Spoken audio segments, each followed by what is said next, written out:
Yo, what is going on, guys? This is your boy EmeryReigns here. I just wanted to make a video giving you guys my thoughts on the newest Tekken 8 beta and how I feel like the game is shaping out to be, how it felt to play the game. You guys know that I'm a 3D fighting game player. You guys know that I love 3D fighting games. One of the biggest takeaways from the Tekken 8 beta is really just how amazing it was. Now, don't get me wrong, there's a lot of mechanics in the game that I don't agree with. I really don't like the heat system. I don't like the chip damage being on block when you're in heat. I really dislike how the heat system just completely slows the momentum of the match down constantly. My biggest gripes with the heat system is just simply how abusable it is. Like, legitimately, the entire beta, people were just smashing on the heat button. And don't get me wrong, it's a mechanic, it's there, you gotta use it, but I can't help but think that if they were to just tune down how much meter you start the round with, or at least make you have to work for your meter in the beginning of the game instead of just giving it to you, I think the momentum would be a lot different. But I really don't want to sit here complaining too much about the game, especially because it was a beta, and it was the first actual beta that we got. The other two were network tests. And even Michael Murray on Twitter is saying that the game is not gonna stay like this. So I really don't want to sit here too much beating up the game and what's wrong with it right now, because chances are come January, the game is not going to be like this.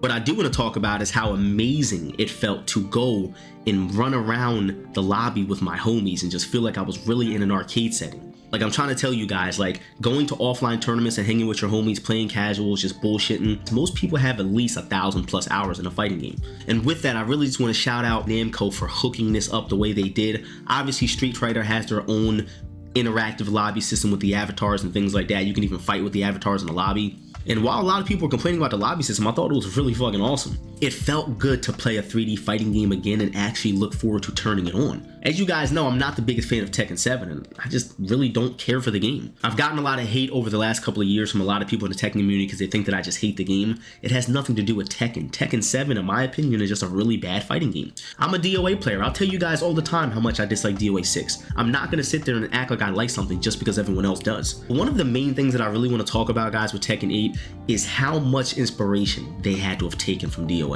You guys have heard me mention over the last couple of months that I really do feel like Tekken 8 has taken a lot of pages out of DOA's book. And I'm not saying that like it's a bad thing. A lot of people are out here acting like I'm saying Tekken is a terrible game because they're copying off of DOA. Why would I be mad at a series for taking things from my favorite game that's currently dead so I can actually access it in 2023? It actually surprisingly felt really good to feel and see these mechanics that I'm so used to seeing in my game in a whole nother series that I thought would never happen. And listen, people can act like Tekken did not borrow from DOA at all with the ideas that they're incorporating in Tekken 8 and even the incorporations that they've had before this, but that would be ridiculous. There's literally a gold mine area where you're literally fighting where there's a bunch of gold flying around all over the place. And on that stage, you can pop the person into the wall and it looks just like a DOA stage transition. I almost fucking had deja vu.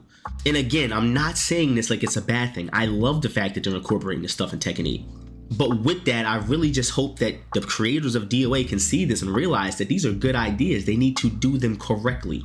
So I'm not going to sit here and lie and act like I'm not looking forward to Tekken 8 coming out and grinding it, because to be honest with you guys, outside of a few things that are going to be tweaked before release most likely, the game is really fucking good. I hate that fucking new character. If you guys were able to play this beta, please be sure to leave your thoughts and your experiences in the comment section, and I'll be sure to chime in and check on what you guys are saying. I'll catch y'all in the next video. Thank you for watching. Much love. Stay safe and keep fighting. I'll check y'all in the next one. Peace.